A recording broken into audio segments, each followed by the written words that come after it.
So ఇది Bengal sir. Bengal ఇప్పుడు మా సుప్రీంకోర్టు మణిపూర్కు సంబంధించినటువంటి అంశంనేమో కోర్టులోకి తీసుకున్నది. బెంగాల్లో ఎన్నికల తర్వాత ఎన్నికలప్పుడు ఇప్పటిదాకా జరుగుతున్న హింస మీద ఇప్పటిదాకా ఒక మాట మాట్లాడారు. అంటే సుప్రీంకోర్టు అపాయింటెడ్ కమిటీ ఒకటి ఏర్పాటైంది. Okay sir.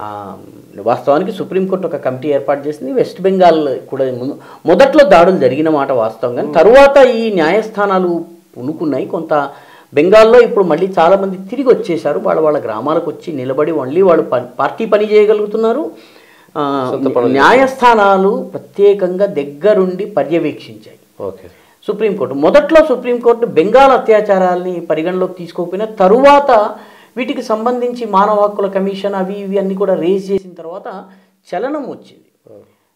సమస్య ఎక్కడంటే సందేశ్ ఖాళీకి ఒక స్టాండర్డు, మైతేయి మణిపూర్కి సంబంధించిన దానికి ఒక స్టాండర్డు పెట్టడం ఏదైతుందో దానిలో కొంత ప్రశ్నించేటటువంటి అవకాశం ఉంది. అంటే మణిపూర్లో జరుగుతున్నటువంటి హింస విషయంలో ఒక రకంగా స్పందించి దీని విషయంలో వేరే రకంగా స్పందించడం న్యాయస్థానాలకు సంబంధించి ఇది ఒక సమస్య మొదటి నుంచి కూడా ఉంది. మీకు ఇది ఒక్కటే కాదు, మీకు ఒక ఉదాహరణ చెప్తాను.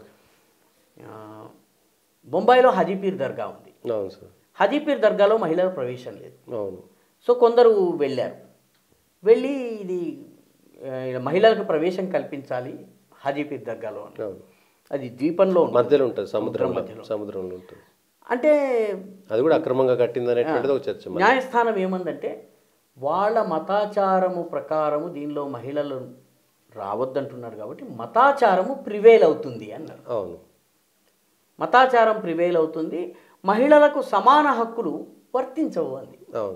శబరిమల దగ్గరకు వచ్చేటప్పటికి శబరిమలలో మహిళలు అంటే ఈ 14-15 నుంచి 60 ఏళ్ల మధ్యలో ఉన్నటువంటి వయసులో ఉన్నటువంటి మహిళలు వెళ్ళకూడదన్న మందిర నియమం. లేదు, ఇది వర్తించదు, దీనికి మాత్రం వీళ్ళని అందరికీ సమాన హక్కులు ఉండాలి కాబట్టి పంపించాలి. తరువాత కోర్టు మళ్ళీ పెద్ద బెంచ్ వేరే తీర్పు ఇచ్చింది. కానీ అదే న్యాయస్థానము హాజీపీర్ దర్గాకి ఒక తీర్పు ఇచ్చింది ఒకే అంశం మీద. అవును, దీనికి ఒక తీర్పు ఇచ్చింది. అందులో ఇక్కడ శబరిమలకి వస్తే 60 ఏళ్ళు దాటిన మహిళలు కూడా వెళ్ళవచ్చు. అక్కడ 60 కాదు కదా, మీరు ఏ వయసు వాళ్ళు కూడా వెళ్తాను లేదు. అయితే సమస్య ఎక్కడ వచ్చిందంటే న్యాయస్థానము ఒకే రకమైన కేసులో చట్టాన్ని వివిధ రకాలుగా ఇంటర్ప్రిట్ చేయడం వల్ల వస్తున్నటువంటి సమస్య. సందేశ్ ఖాళీని వాళ్ళు రాజకీయంగా చూస్తున్నారు. న్యాయస్థానం అనుకోవచ్చును, లేకపోతే పత్రికా రంగం కావచ్చును. ఇది బీజేపీ వర్సెస్ తృణమూల్ కాంగ్రెస్గా చూస్తున్నారు, రాజకీయంగా చూస్తున్నారు. రాజకీయంగా చూస్తూ దీనిని డౌన్ ప్లే చేస్తున్న వాళ్ళకి రాజ్యసభ మెంబర్షిప్ వస్తుంది. సాగరికా ఘోష్కి ఎట్లా వచ్చింది అంతే. ఆవిడ ఒకానొక సమయంలో జర్నలిస్టు ఈ రకంగా రాజ్యసభ ఎమ్మెల్సీ పదవులు తీసుకోవడాన్ని చాలా వ్యతిరేకించిన వ్యక్తి. సుప్రీంకోర్టు జడ్జికి ఎట్లా రాజ్యసభ ఇస్తారని అడిగినటువంటి గొగోయ్కి ఇచ్చారని అడిగిన ఆమె ఏమాత్రము సిగ్గు లేకుండా తీసేసుకున్నారు.